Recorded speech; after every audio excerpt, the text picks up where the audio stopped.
Hi, I'm Josh with Lone Star Handgun. Today I'm going to be talking to you about proper grip. Now, there's all sorts of ways to grip a gun. There's ways that have been around since the early 1900s. The modern grip is what's called the thumbs parallel technique, and that technique allows you to control that gun the best way possible under a retention drill as well as under the gunfire. And the main concerns when I'm gripping a gun is to be able to control that recoil so I can get those targets, or I can get those sights back on target very quickly and effectively, as well as keep good control of that gun so if someone were to try to disarm me, I'm able to get most retention of that gun. Now, let me demonstrate the thumbs parallel technique. I'm going to grip the gun with my dominant hand, whatever my dominant hand may be, choke up on the back strap of the gun. Too many people, they like to keep the gun low, or the hand low on the gun. When this gun's firing, it's trying to twist as well as go up. I'm trying to control that, so I need to choke up on the back strap. My dominant thumb's going to go high up near the slide. If I've got any traditional thumb safety devices, I can disable them very easily. My trigger finger is going to go index along the slide. My non-firing fingers are going to go directly underneath the trigger guard. My non-firing hand's going to extend out like I'm shaking somebody's hand and go directly underneath the trigger guard, and then my non-firing thumb is going to go forward and below my firing thumb.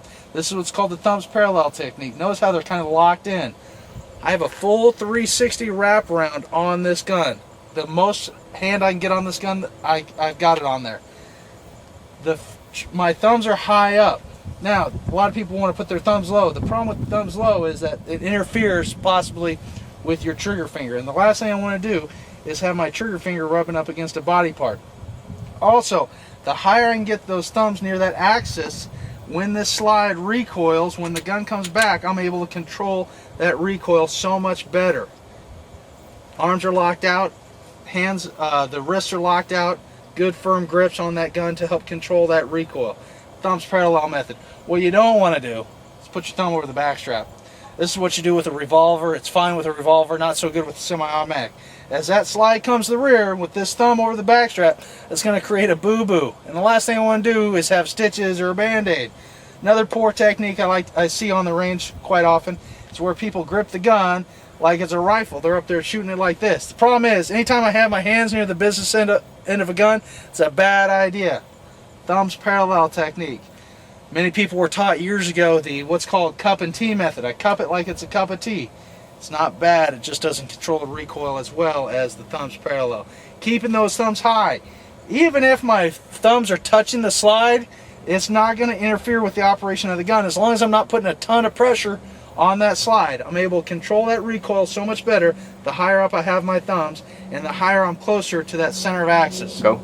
Alright, so what I'm going to do is have a good sight picture, place my finger on the trigger, and engage when there's a threat, and keep those hands rigid, locked out like it's a good firm handshake. Alright, so from this angle right here, you notice the thumbs are parallel, trigger finger's indexed. Once my sights are on target, my finger goes on target. I'm going to keep my wrists firm and rigid to help control that recoil, and every time I have a sight picture, I'm going to press the trigger. Stop!